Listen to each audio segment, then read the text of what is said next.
I was applying to this. I actually reached out to my old manager and asked him, hey, like, can we like meet up one of these days and can you like go over my resume and see if like my transferable skills are matching what they want, and like can you ask me some questions that maybe they'll ask me. And he was super open about it.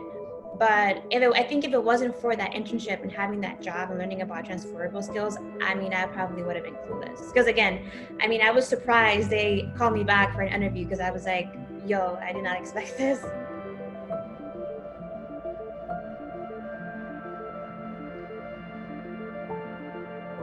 Welcome back to Have a Map, where we talk all things career with people that are killing it all around the country. I'm Mamadou Njai, your host, founder of Dim Events, and happy to be with you today. I have a great co-host who actually helped to create this podcast. Him and Anna actually started it from the ground. Like literally, I think it was like the second or third day of the internship. I was like, yo, we need a podcast. The idea. What do you all think? And they built it, and we did some test runs. So, welcoming David Daniels. David, how's it going? It's going great. I'm glad to be a part of this project, and also just to be an interviewer today. Perfect. So, tell them a little bit about yourself. All right. I'm David Daniels, as was just stated. I'm a rising senior at Indiana University, Bloomington, and I'm a brand management intern at Dim Events. Perfect. And what are you listening to right now? Maybe it's an artist, maybe it's a specific song. What you vibing to? I've been all over the place recently, but I've been really getting into this Norwegian artist. His name is Selmer. He made a song called Before You Marry a Person. I'm not interested in getting married right now, but the melody is really catchy, and I've been listening to it like on days for repeat. It's just amazing. Selmer. Okay. Yeah. Every time we do this, I hear new music. We got a playlist coming out, so yeah, I gotta get into that. So yeah, let's introduce Juana Estrada, our person that we will be interviewing. Juana, can you give us a brief introduction of yourself? Say what's up to everybody out here. Yeah, of course. What's up, everybody listening in? My name is Juana Estrada. I am an event coordinator at the Tech Incubator 1871. We're located inside our merchandise mart, but currently we're working remotely, of course, because unfortunately everything is currently closed due to COVID. But not so unfortunately, because all of our events have now moved virtually, which I manage now. I'm head of the virtual events coordination at 1871. So yeah, I'm excited to like be in this new pivot of the virtual world event industry. I never thought it would be a thing, but I'm learning as I'm going, and it's fun. So yeah, definitely. That's dope. I feel like that pivot has been like something that is good, but like at first people were just like, I don't know, like virtual events, is that really gonna work? And then now it's just like going. That was so me. I remember in college, I was taking my event courses, and we had a chapter on virtual events, and I'm over here like, yeah, right. Like that's gonna be a thing, right? Like who's gonna pay to go to a virtual event? Who knew in 2020 it would be the most biggest industry right now? Right. Virtual events, virtual festivals, like yes, everything. But what are you listening to right now? I'm actually been really into R&B, like the uprising R&B artists. Saunders, like one of my go-tos, like when I'm working. I'm not sure if you guys know who that is.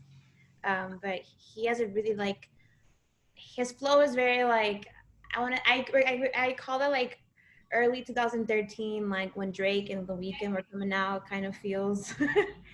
So he gives me a little bit of nostalgia. And then I also listen to, I think her name is Chloe Soul. She has that one song called like Why Don't You. She's really soulful too. A lot of very like soulful R&B is like the vibe right now for sure. Okay. Yeah. Like I got two things to add to my playlist. For sure. So yeah, here we just like to get straight into it.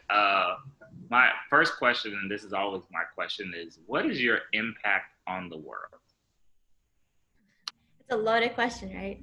No, for me, My impact, honestly, I've always said this. I feel like I am of service to the world. That's my biggest impact. Since I was in college, I always asked myself, like, I want to go into a career path that like will allow me to help people. I didn't know exactly what that meant, but I always knew that I wanted to help people. So I think now that I'm more settled into my career, I think of like what I'm doing now virtually, right? And just in general in the events industry and the career that I'm working in right now, I feel like I'm of service to people. So definitely my impact is to see how I can just serve for the greater cause, for the greater good. No, I love that. Love that. I feel like that is something that a lot of people don't think about serving first because I feel like that's the most rewarding, right? And I think that's a lot of the most impact, right? Like you can talk all the time, you can try to be out in front of people, but serving behind the scenes and like you impacting 10 other people to impact 10 more people, like that's true impact. And I resonate with that. I completely understand. I agree. Yeah. Um, yeah, and I think too, just in general, because my first path into like this industry was actually within journalism, which is how I got introduced to events.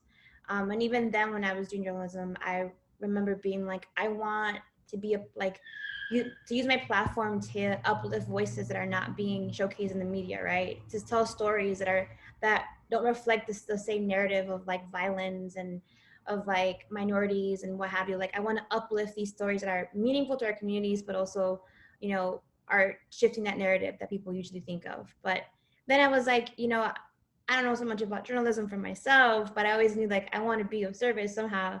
And I ended up inadvertently in events. So I think it's very true to the statement. It's not about kind of like being in front of the camera or speaking or having a voice yourself, but like being in the back end and seeing how you can help others get there first. Yeah, So that is I don't know. That sounds like a really big like purpose to have, or just like big like shoes to fill. Just going out and just I don't know, like serving people because like Mo said, not everybody thinks about like serving like the other person or people that aren't represented, like you said. But um, when you do that, like what kind of prompted you to go down this path? that's a really good question. I think for me, it goes back to when I was a child. So I'm actually a cancer survivor. So when I was 2, I was diagnosed with leukemia. And I was actually hospitalized at Stroger, Cook County. So, I was at a public hospital getting treated for a really severe illness. And my mother at the time she wasn't documented. And so she had no sense of like who to reach out for help. Her family is all in Mexico. So everybody who helped me and my family throughout the time were people of service, whether there were people in the community within religious groups or within the hospital. So I always grew up around that sense of like these people, I don't know them, right? But they want to see me get better, and because they're of service for that, right? So as I got older, I think just that sentiment continued on. Like I want to be able to give back in a way that was given to me. So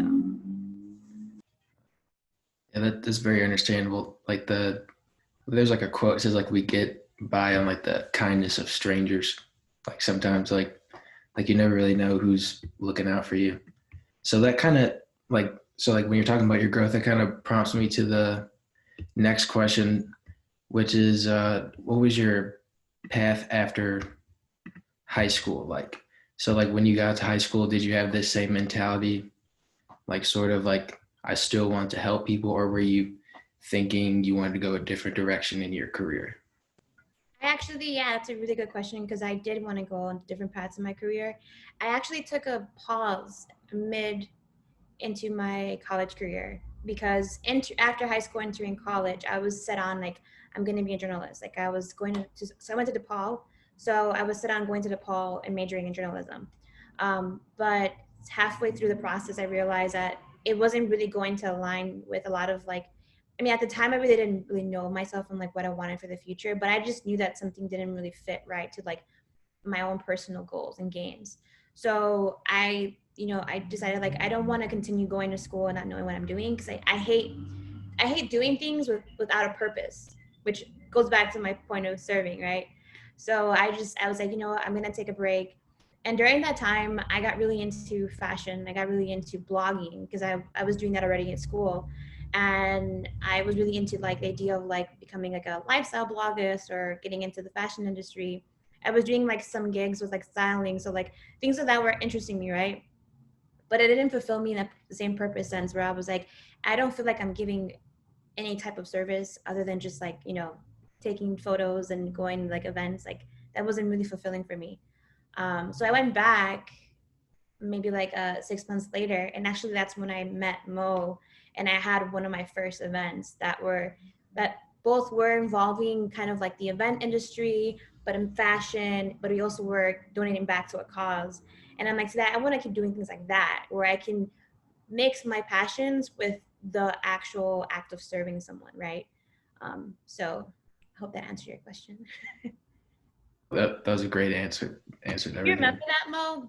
I mean, So I was just telling my girlfriend about this, right? I said, Wada said that, and I was like, oh wow, I didn't know that was your first event. And that like slipped my mind until you told me, and I was like, wow, that's crazy. Like that was a dope fashion show. I actually got killed in the fashion show because I was like the corporate person, but really good fashion show. Had like a barber there. It was dope, very dope. And yeah, we worked on that, and I honestly don't even like.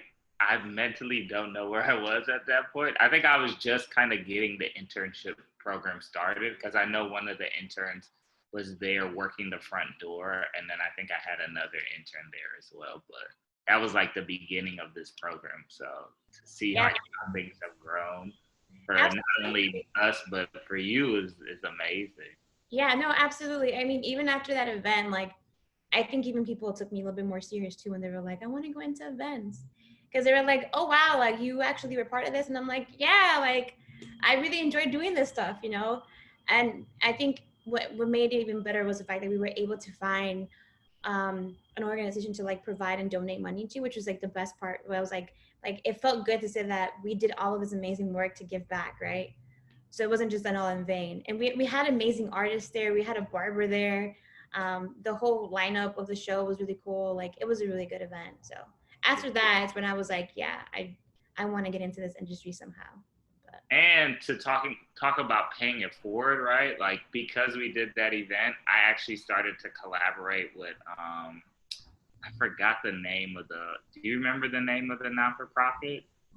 no, I don't actually. But you were you working out with them more often? Yeah, so I worked with them a few more times on a few other projects and met with them at their office and helped them out with some stuff. So like that really helped to, learn a lot about them. And they were actually the ones that distributed that money. I think Chance gave like $1 million to CPS. So like they were the ones that actually distributed the money to the schools because that was their whole platform was taking artists and giving them the resources to teach in the school, right? So like it was helping someone else, help someone else, and it just was like a circle of giving back. So Yes. All in good karma, right? true. That is true. Um, so let's talk a little bit about I think you already talked a little bit about like the importance of like putting your work out there and trying stuff. Um, how did you get to getting this job at 1871? Like, what was that process like? So when I actually applied to 1871, it was out of a whim. It was kind of one of those moments where it was like, what's the worst that could happen, right? So during that time, actually, I was trying to leave one of my positions that I was working in before that. So before that, I was in the events industry, but it was my position there was mostly more of like a sales job, right? It was in events, but I was doing more of like sales work.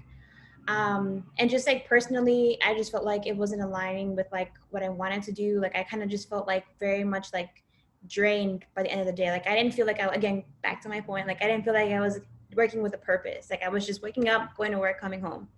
And so around November is when I told myself, all right, I'm gonna start looking for jobs, but I wasn't very like serious about it yet because I'm very big on like making sure that my cover letter and resume are all on point. And so I think I had a resume from when I was applying to jobs right before I graduated, and I just submitted it. And instantly they replied back. And I was super surprised because, I mean, this isn't, Audience 71 is known as like the hub of entrepreneurship and technology in the world, right? So for them to respond back to me, and I was just like, I wasn't mentally prepared. I was like, all right, okay, so what's the next step? Like, I'm over here like strategizing in my mind, like, okay, what's gonna be next? But definitely it was kind of like a leap of faith in my own self, like, right, like, you know that you're not ready, but you really want to do this. So, you know, figure it out somehow. But your chances here, are you going to miss out on it or not? And I took a leap of faith and took it. So, but applying to the job itself, I think was the easiest part. I think it was mostly just like wrapping my mind around it, like, you're going to do it, just do it.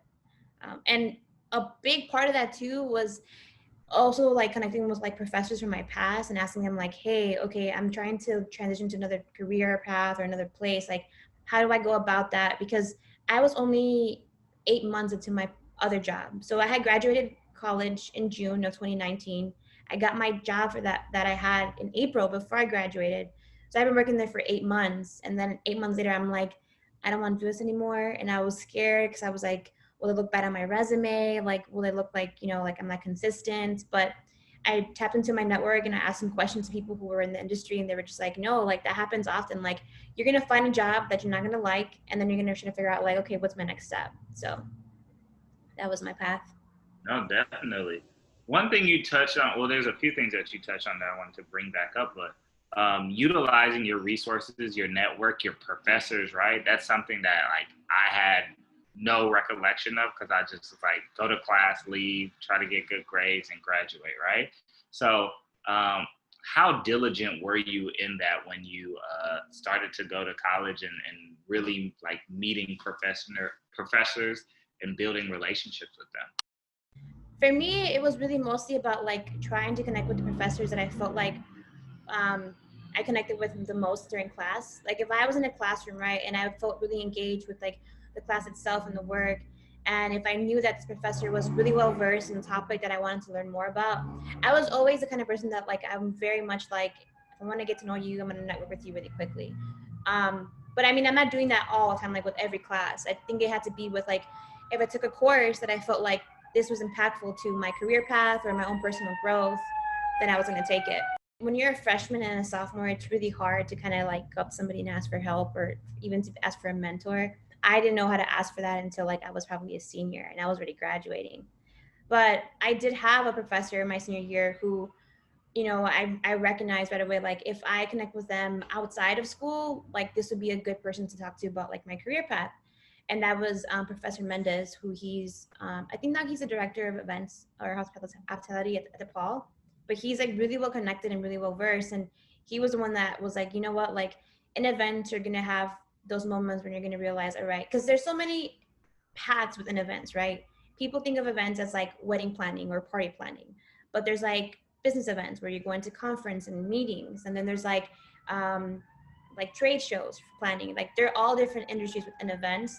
So his thing was like, you're gonna experience that as you're learning. So, you know, take chances, explore. And that's exactly what I did. I took chances and explored. And whenever I had questions, I'd always ask, because I just knew like I don't have the answers. So I'm not gonna like blindly just go into something, you know. So yeah. Hope that answered your question.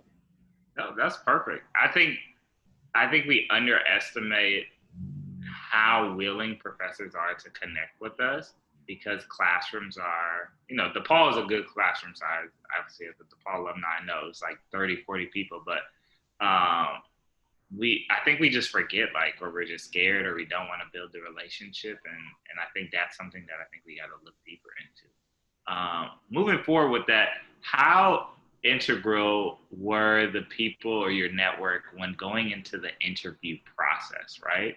So were you prepared for 1871's interview process, or was that something you kind of breezed through? You know, actually, I wasn't. So I took an internship like between like senior junior year. It was very small, but it was mostly about learning how to educate people on like career development and like building a resume and cover letter.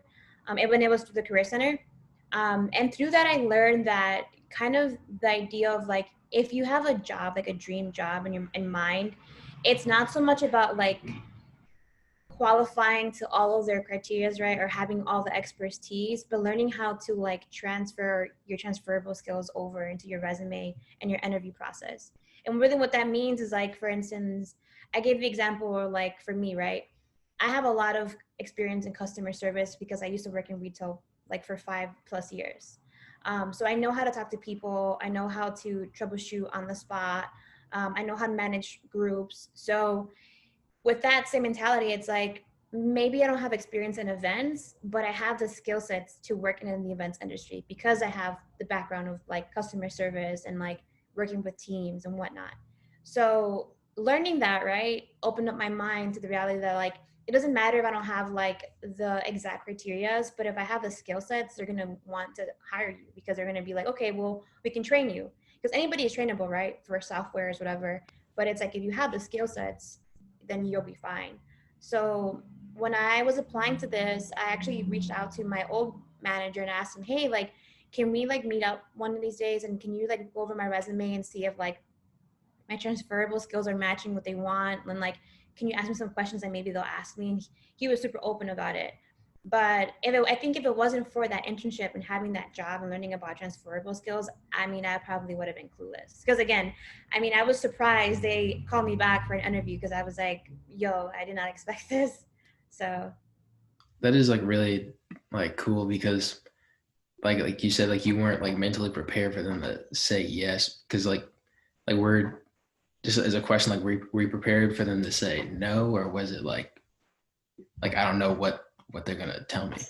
I honestly, I thought they were not even gonna like say yes. When I applied, I kind of went in where it's like, if they say no, it's fine. Like I kind of went in thinking like they're gonna say no, right? Because when I applied, I didn't have. I think they were requiring for like 2, 3+ years of experience in events, and technically, like, you know, this is like the unspoken truth, but people really want you to be already like with 10+ experience years while you're like a freshman in high school. Right. It's like that's impossible. Right. So when I applied, I'm like, I technically at that moment I hadn't really had like maybe like you can say a good year of experience, like experience in events. Mm-hmm. But I mean, if I took account like my internships, I mean the event that I did with Mo and just like my skills in general, I was like, I feel like I'm qualified for this job, right? It's just that like on paper, like what you're requiring, I don't match. So definitely when I applied, I was like, you know what, they're probably gonna look for somebody else who has like 5+ experience, like what have you. So I was very shocked when I did get hired, like not hired, but like when I got asked to come in. But that's when I was there, right? It's go time. Like you got to prepare, like make sure that you're on point when it comes to your interview to convince them that you should be hired, right? That's kind of the mindset. You're really stacked up against some of the odds there a little bit. But so that kind of leads me to my next question. So you pretty much battled the odds. You got to where you are now. So what's a I guess like what's a day in the life like for you? Like I guess just from like morning to after work. I mean, I guess like your probably days have changed since COVID, but you can start with before or after, just any order. Well, before COVID, prior to COVID, it looked the same except that we were working in the space. So a big part of my job before COVID was managing the space that we have. So we have a large space with like conference rooms and meeting rooms that we offer to the public or to our members because we support entrepreneurs in technology. So a lot of the times people are messaging me like, can I get this conference room for this meeting for this time? So I was really much like monitoring our schedule, seeing if we had availability, but also too I was working on the back end supporting like our events, like for instance like we at my first event at the space was the Latinx showcase, and that was back in January, and for that event I was in charge of ordering catering, making sure that that we had like beverages available, and we got sponsored from Mary Martin, so we had like alcohol being given out, um, making sure that we had like appropriate like bands, lighting. So I was like really involved in the whole process of like making the show happen. And then I was there at the day of the event monitoring like the speakers. So like that was kind of like my day, right? Like doing both like managing the schedules and also like doing the details and the logistics for events. And that would go on from like literally I'd be there sometimes from like 7 to 7, or I'll be there from like 12 to 5, depending on like how much I was doing, right? now my day to day seems a little bit more like task oriented. It begins at I try to be more like respectful of like my 9 to 5 because I'm at home. I don't go anywhere. So like I want to be mindful. Like, all right, I'm at home, but this is my time to work, and I want to also give time for myself. So I stick to my 9 to 5 if I can, right? And if I have to fluctuate, I do. But typically, it begins with like my schedule in the morning, like my task of like what needs to be done, looking at my meetings, following up on emails. And then if I have any events during that week or within the 2 week frames, I schedule out like meetings or prep times with speakers to make sure that they're well versed on the platforms they're using. Majority of the time we're using Zoom, but like sometimes we'll use like other platforms. Like if I know how to use the platform and they don't, I'll train them on it so they can get comfortable with it.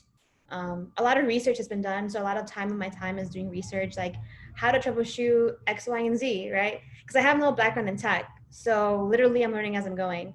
So a lot of YouTube, a lot of Google. Um, and then by the end of the afternoon, I typically end my day like between 5, 6. But we usually have like a wrap up meeting between like my manager and the team to see where we're at. But yeah, that's my schedule. Just a question, I guess just like a question about how you go through your day. So it seems like even during COVID and pre-COVID, you had to be like a sort of like an expert on not really an expert, but just like be knowledgeable on certain things that you might not have learned in school. Like you said, like you have to know how to troubleshoot um, like Zoom or something. Like has your mentality changed from doing like in-person events to Zoom events, or do you kind of like think the same way? No, that's a great question because I think it's changed a lot. I think I'm a lot more open now to learning things that I'm not comfortable with because in the beginning when I had experience using Zoom, right? But I had never used it as a platform that we'd use it now. Like we use Zoom for meetings, for events, for conferences, you name it. But we also use other platforms too that are like for virtual events. And I mean, they're not the easiest 1, 2, 3 platforms to learn, right? Like you need to like actually do some research to figure out like if this were to happen, what would happen? Because at the end of the day, as an event coordinator, my job is to troubleshoot any issues, whether it's in person or virtually. Like that's what my job is. Like at the end of the day, like I need to make sure that I'm running the show, looking over everything that's happening, and if there's a mistake or a mishap, like I have to step in and be able to provide a solution. So doing virtual events and like learning how to troubleshoot and doing all that stuff has allowed me to be more confident about taking on tasks that before I was like, I don't know if I can do that, right? Because that's the thing. Like when you don't know something, you're fearful of like, well, I don't know if I can do it. Like I never learned about it, but it's a chance for you to learn, right? Like just take the chance, learn, and if you do get it right, that means that you have more knowledge to like use for the future. So definitely, I'm a lot more open now to like taking on more tasks that I before maybe I was weary about. That's very interesting. I think Zoom events are easier because I don't know. I think it's just less like, like day of, you got to run around, you got to set people at doors and things of that nature. Now it's just like, hey, be on your computer, be ready to send some emails, send me a note, like let's communicate. I like that a lot better. I don't I know. mean, you would think that, right? But there's some people out there who are like, the link doesn't work, or Yeah. or this doesn't work, right? Like, like even how in-person events, like very minor things that people probably are not aware of, like I don't want to say common sense because that's not it's not common sense because people are not aware how to use it. So if a link doesn't work or if a video is not working, it's like stepping in and being like, oh, it's okay, let me try to help you, and then being like, have you tried this, have you tried that, because it is true, like it's a lot easier to be like, all right, here's a link, show up at this time. But there's Hypothetically, in our event head, it's yes, like this is very easy. You don't have to do much. yeah, but even then now there's people who have questions, 1,000 questions, and I'm more than happy to answer them because people get frustrated because it's like one, being at home all day and then having to troubleshoot like a link. It's like, I understand it gets frustrating. To me, it's like, no worries, I'll step in, I'll help out. That's what I'm here for, to help you. Going back to that service. Going back to Yeah, right. Going back to that service. So so what you talked about, I think it's so interesting from going from like working in person to being at home and working, right? in that transition, and you identified it as, hey, you know, I need to respect my time while I'm at home, right? And one thing that I think we talk a lot more about is self-care, right? Before, when I was in school, which was like 2010, wow, that's so long ago. That's 10. Well, no, yeah, I just started freshman year, so 2010. But at that time, we weren't talking about self-care, right? We were just saying like, hey, you got to get a job, you got to make this money, all of this stuff, right? But you've already started to, at the beginning of COVID, you identified quote unquote self-care for yourself, right? Establishing boundaries and guidelines. What self-care principles do you really practice, and how do you integrate that into your day-to-day life? I'm a really big advocate for mindfulness. So, you know, with me, especially right now with COVID, like in my job, like it's important for me to always remain grounded and mindful of everything because like I mentioned before, like your people are now at home spending days upon months, weeks in their apartments. I mean, I have a small little apartment. I'm here every day, all day. Even if I'm getting glammed up to be on the camera, like I'm here all day, every day. So I get frustrated. Like I get anxious to go outside, but like I'm not gonna put myself at risk or anybody else at risk, right? But that frustration is still alive, like it's still present. So instead of me, you know, getting mad because a link won't work, I need to be mindful, remind myself like, all right, it's not one, it's not that deep. It's just a link. And two, like it's gonna get solved. And if you communicate that, right, like, you know what, like if it's something that's really pressing you and you're and like I'm having a really bad day, just speak it. Like I tell my manager all the time, like if I'm feeling like, and we're really good at that. We're very transparent about how we're feeling that day and we're doing check-ins all the time. So it's like if I know that I'm not having a good day, like I let her know like, hey, I may need to get a longer lunch to kind of debrief, right? But I try my best to practice mindfulness like every single day, especially now with COVID, because a lot of people were living in a very tenseful time. So I don't want to bring on more of that stress to people if I know I don't need to, or to myself. Um, Another thing too is again going back to like boundaries is so revolutionary in my mind. Like the ability to say, you know what, like up to this point is where I can take it. You're going to change your life completely because oftentimes we don't set boundaries, which is why we overwork ourselves or people overstep us when we don't want it to happen. But you have to be really clear about what works for you and being confident saying like, this is my boundary. Like I need it. Like for me, it's like, if I really need to have some time for myself, I need to remind myself like, you only work 9 to 5. And if it's really pressing, like you'll be there, but oftentimes it can wait tomorrow.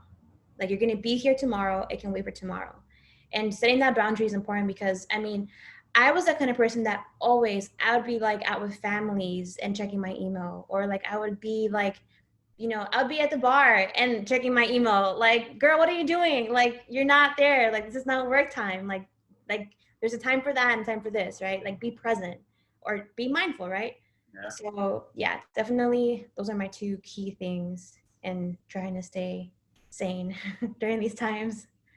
And one thing I think is, I always think of self-care as a process, right? It's always growing, it's always changing depending on what's going on, especially with COVID. It's Yeah. changing a lot, right? What was that process like for you? Where did you, was that process established from early on, or has it just continued to shift and evolve? No, it's definitely has shifted and evolved a lot. I think in the beginning, the beginning couple months, like March into April, we were still kind of figuring out like what our team was going to look like as far as like events and how we were going to be able to support. So the first couple months was very research heavy, and it required me to like it was very mentally draining. You know, I spent long hours learning things that I wasn't used to or comfortable learning. And a lot of mistakes were made, right? And a big part of that is that like that now I'm beginning to recognize that in order for you to grow as a person in general in life, you have to make mistakes because from mistakes you learn. So for me kind of having that kind of like perfectionist mentality, it's like I hate making mistakes, right? So I kept messing up. I couldn't figure out how to use Zoom the first month, right? To like do like a webinar. And I was getting anxious because I was like, how can I not get this? But then I realized like with more practice and more doing and just learning, you're gonna get better at it.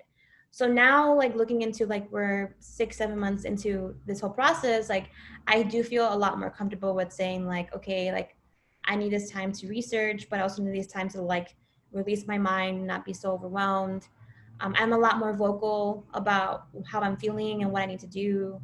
Um, and I'm a lot more comfortable stepping in now in those moments where like if I make a mistake, I don't beat myself up for it anymore. I'm just like, it's a learning experience, like you're fine. But definitely like you, like I like how you said that, you know, self-care is a process. It's ever flowing. So there are going to be days where like me being mindful is going to go out of the door and I'm going to just be like, look, I'm mad. Today is not my day. Right. That's okay. It's okay to be like, I always say, like, it's okay to have emotions, but what is not okay is to like to use your emotions as a crutch to like blame people for stuff or like blame your action for it. Like, okay, I'm mad, so I'm gonna cuss out this person, right? Like, that's not okay, right? Be No, mad, deal with that time, but then move forward and still be who you truly are. I think that's where we get it mixed up a lot. I love that. That's yes, really well said.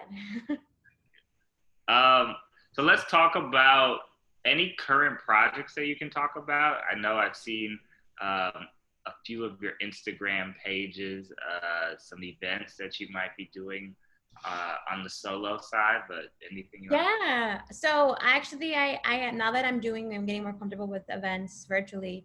I'm trying to dabble into doing more events on my own, like freelance. Um, I did take a step back, kind of just like to be more going to be more educated on like the current events like happening, and I don't want to just be throwing out like content just for the purpose of content. I think as a person in events, like as I mentioned, I want to be able to use my knowledge and my platform as a way to like uplift with whoever I can. So I'm definitely looking right now in the process of like seeing who I can tap into as far as like maybe doing an event where I've done 2 events now that have been free of charge, but I do want to do an event virtually where people can donate money and it goes to a cause. But I want to be mindful again, like who am I communicating with? Who am I partnering with? Because there's so many people now. It's a beautiful time too. Like there's a lot of chaos going on, but a lot of people are now beginning to like organize and create just so much great support. So I want to be mindful of that and being like, who can I benefit the most, right, with my platform and what I know. Um, I know that I was in the works recently to do like kind of like a get ready with me kind of thing. I know a lot of people in the makeup industry, but I also know a lot of people who are in the trans community who are also makeup artists. So I'm thinking of something around those lines. I'm still in the works, but yeah, that's definitely where I'm at right now. Where I'm still supporting my my work jobs, but I'm looking to see where I can tap into my resources and see how I can give back. But I don't have anything concrete, but it's still in the works. But thank you for asking. first. And if you ever need help, we are always here to help. So I appreciate it for sure. All right. So just, yeah. So you've already described how like you've gotten to where you are now and the things you're working on and like what drove you to get to where you are now. But if you had any advice for yourself, maybe getting out of college or maybe even 10 years ago, what would you go back in time and tell that person? I think just I would give the advice I would give myself like getting up before graduating college was to not put so much pressure on yourself. Like you're gonna find the job, and then you're gonna find that job and you're not gonna like it. So not to put pressure on it too much. I think like most said before, like it doesn't matter if it was like 10 years ago or now, like it's still a thing. People are just working and trying to like level up each step you can. And they forget that that pressure is what might be setting you back, right? That pressure of like, I need more, I need more, I need more. And it's like, it's going to happen in due time. Just give it time. And if, as long as you're doing all the right things to get there, it's going to happen. You have to just trust the process. Like, so definitely me, like a year ago, I'd say take it easy, enjoy your graduation a little bit more. I remember I was applying for jobs in March and I got my job in April. And I remember like I was so invested in my job that I didn't even like have like a graduation party because I was like, I have no time. So I wish I would have enjoyed more of that. Me, like freshman in college, I would definitely tell myself like keep that energy because me as a freshman and to me, like, I feel like a senior were two different people. But I'm glad that like now, like with like my job, I feel like a lot, it's helped me a lot too with like just like self-confidence and like having that, you know, ability to say like I can do this. Because freshman me was very much like that. Like I was so like starry-eyed, right? Like I want to just rule the world, you know. And I think, you know, life corrupts you as you get older. So I was just like, you know what, just keep that same energy. Like you're gonna do whatever you're gonna set your mind to. So definitely don't lose that confidence, because it's a key when it comes to getting your job that you want. So I definitely agree. I think that's so important. I think we put a lot of pressure on ourselves, right? a lot of pressure. I mean, even like today was such a long day with work, and I was so like, all right, you need to make sure that you're on it, like stay focused. And I was so nervous too for things like don't miss your meeting at this time, and it's like, girl, you're home, like you're gonna get it right. So, but it's just again, it's the environments that we also put ourselves into too, like I think having like a good support system for me, like with my family, helps a lot. Like they're very understanding. They remind me a lot, like you do a lot, like, you know, relax. It's important to relax. So having that kind of support around you is a good thing too, to alleviate that stress, that pressure. Yeah. And I think one thing, you touched on is like just kind of staying grounded, right? And being okay with, I think, I don't remember who said this. I think it was actually the panel that you were on, but I think she was talking about like, you don't, like, it's not a contest during COVID, right? Like, you can do whatever you can do, right? So if that means, hey, today I can't mentally work today, but I need to take a break, that's okay, right? You don't have to feel like I need to get 20 things accomplished every day, right? Do what's okay with your body and listen to your body, listen to your mind, listen to your spirit. I feel like that is what we should be practicing for the long haul, because we always think so short term, and you have to be careful with that. Absolutely, absolutely. And the one thing I want to say to that point too is like, so I have a really strong faith, and I think having my faith in like in the beginning of COVID, that's what really helped me kind of get through that like stub of like I'm not doing enough, or like, you know, this is a setback, because I really did lean into my faith and realize that like, hey, like things happen for a reason. It's probably a good time for me to step back and, you know, rewire and remind myself like, hey, like I don't have to be go go go every single day. Like life's gonna happen really fast, and I'm not gonna be able to enjoy it. Like this is maybe it's like God's doing for me to like relax and like, you know, just be home and watch Netflix for once, right? So it's like definitely it's so true that, you know, it's not a constant right now during COVID. Like we're all at home. We're all doing this together. Some of us have it a lot worse too. So be grateful that if you're at home working, that is a blessing in itself. So definitely. And I agree with you on that, right? For me, my faith played a huge role into this, right? Honestly, before this, we were already working on transitioning to do like more intern led events, but we just weren't there yet because I was traveling like every 2 weeks. I was gone, and I didn't have the time to really pour into my interns how I knew I should have been. So like COVID was a great time for me for it to like stop. You're not traveling anymore. You're gonna sit down and you're gonna do all these virtual events, and you're gonna pour into the interns. And yeah, for me, and I don't think it's COVID is like a great thing, but for me, it truly has been like a blessing to stop, slow down, and like recalculate and reformulate. And that's one thing I'm thankful for. I do miss traveling across the country and doing events, but the progress that we've done with the internship and like meetings like this, like meeting people like yourself, Juana, who can share their story and inspire other interns to really like go down the path that you're supposed to go down.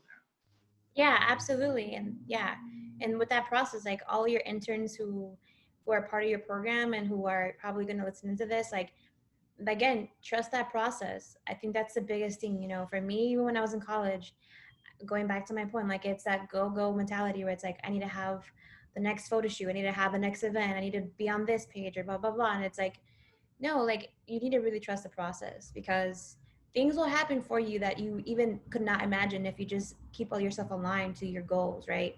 It doesn't mean having to do a thousand events. You know, I had one good event with you that reminded me like, okay, I want to do this. And with that one good event, it inspired many in the future, right? But I had to remind myself it's the process. Like it's gonna happen in due time. If I have all my eggs and chickens, or how does that saying go? Eggs in a basket. There you go. If I have all my eggs in my basket, then I'm gonna be able to make it. That's so true. David, anything else you'd like to add before we wrap up? That was very in depth. I couldn't think of anything else to add to that. I talk a lot, so don't ever put me on a mic because I'll talk for hours. Yeah, this is great. This is great. And I want to thank you, Juana, so much for being a part of our podcast this evening. Thank you so much. Good to see you again. I'm telling you guys, trust this man right here. Tap into your networks. Thank you. Thank you. That means a lot. That means a lot. And we just want to thank you. We took directions from you today. And at the end of our internship that we like to do, we just like to give people a round of applause, celebrate them, thank them. Thank Oh, go ahead. you say, wait, give thanks. Oh, yeah. We'll just give you thanks, give you a round of applause, all of that stuff. And just want to say thank you. Thank you again for the podcast and the advice that you gave. And one thing we always like to do is like this skirt sound, just because, driving, giving directions. That's my little corny joke at the end. Skirt, right. Skirt, you the first person to do it. That's key right there. We're going to make that a thing. But yeah, thank you everyone for tuning in to Have a Map, and be on the lookout for our next episode. Thank you. Have a good night. Bye. All right, bye. See ya.